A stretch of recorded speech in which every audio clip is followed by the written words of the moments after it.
time, in beginning of December, I finished another film in Bucharest. I remember that we made a color correction, and during the night from 10th till 11th December, I follow what happens in Kiev on the main square, because it was a fighting, and I already was ready to go and to shoot. And I think from the beginning how it was started, I thinking that this is event which I can't miss. Because in 2004 it was Orange Revolution, and I didn't shoot that. You know some films about Orange Revolution? Can you remind me? I also, and I think that this is a very important historical event, and I have to do what I can.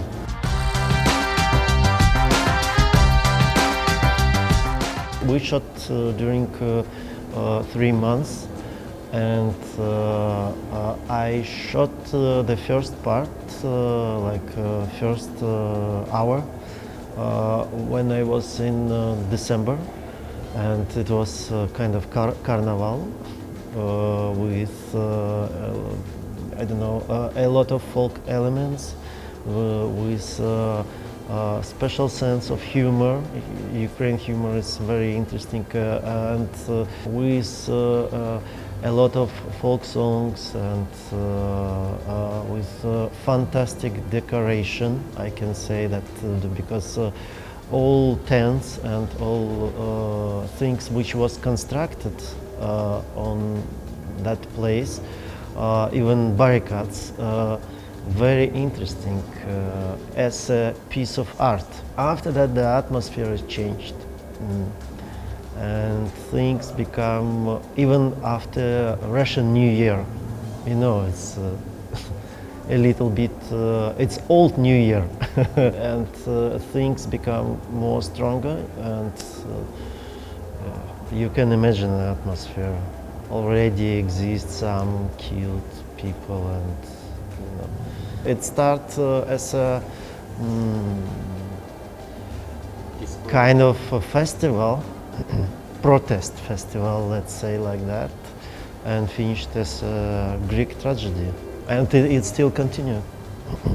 I mean that the war which Russia started against Ukraine, and occupation of Crimea, and war now in the east of Ukraine, this is answer, and it's just a direct connection with revolution.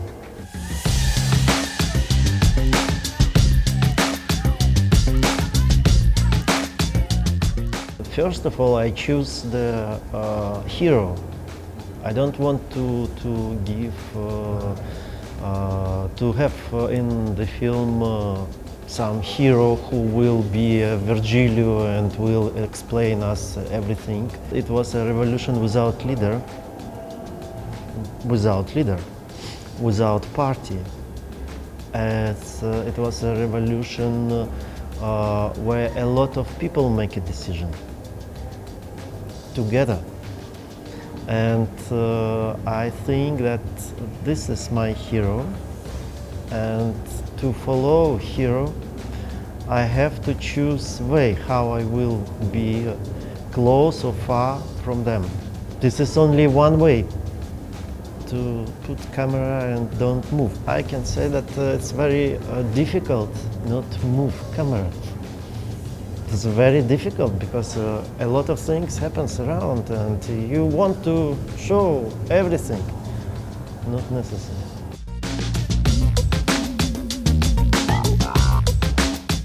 Of course, it's another space. We reconstruct everything. It's all sound which we can hear now. It's a construction. Of course, it was during that time and that place, but not in the moment when we shot. And we, after that, make this sound more rich than it was during the shooting. Of course, I use the direct sound, we recorded sound, but sometimes it's not interesting. Not interesting. Why I have to lose this possibility to give you more information, and not only information. Give you this music of revolution with drums, with voices, with sound of the stone. With gunshots, yes. Because the stone, it sounded in the film. Especially make this sound. In normal life, it's not like that. Because it's a cinema.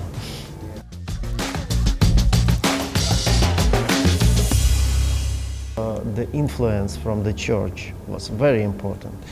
And every 3 hours it was pray.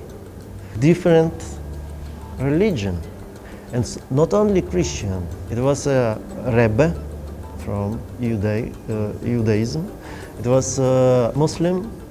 And also different kind of Christian, because in Ukraine it's not only Orthodox Russian, Orthodox Ukraine, and also Adventist, and it was Ukraine Autokefalian Orthodox Church. It's many different directions and many different churches, and only Russian Patriarchate was not present on Maidan. A lot of popes, they participate in the fighting. They stay in between two group of people. They stay between police and demonstrants. And the stones, you know, only in different places, but not in the place where the Pope stay with icon. Can you imagine? But they try to save young soldiers who was not. It was not police, but this is part of army. Name it внутренние войска, inside forces or something like that. And the soldier from that forces, it's young people. They have an obligation to serve in army, and nobody asks them. The policemen, they get money, and this is a job. You can make a decision. And these soldiers, they didn't make any decision. And the popes tried to save this part of. It's very, sometimes very smart what they doing.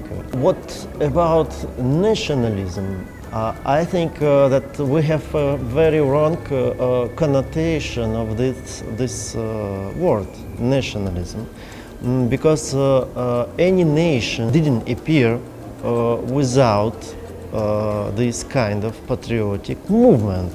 Any, if you look around, this is what happens with every country, every nation. I think that after 30s, even after German Dritte Reich, Third Empire, this word have a very bad connotation. Now the propagandists, they use this connotation to mark the movement in Ukraine like that.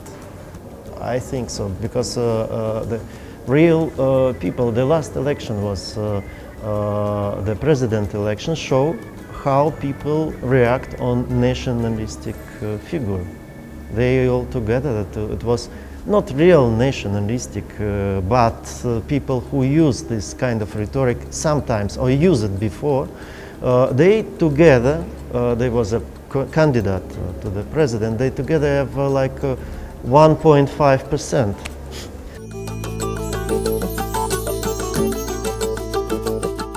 Oh, for me it was a surprise, because the film immediately split audience. Some people hate it, some people love it, but it's understandable, because usually people thinking that documentary cinema have to explain everything, show all proof, with the camera and give the absolutely complete picture what happens. I never make films like that. This is what people expect. I think it came from Soviet time because it was a propaganda and explanation, and from TV because people ready to think like that. The second thing, of course, you can't show everything what happens. Even for people who participate, if you miss, if I show what happens, it will be like 24-hour film, and even I miss many important moments. And after that, who will survive after these 24 hours? Come to me and say, you missed something.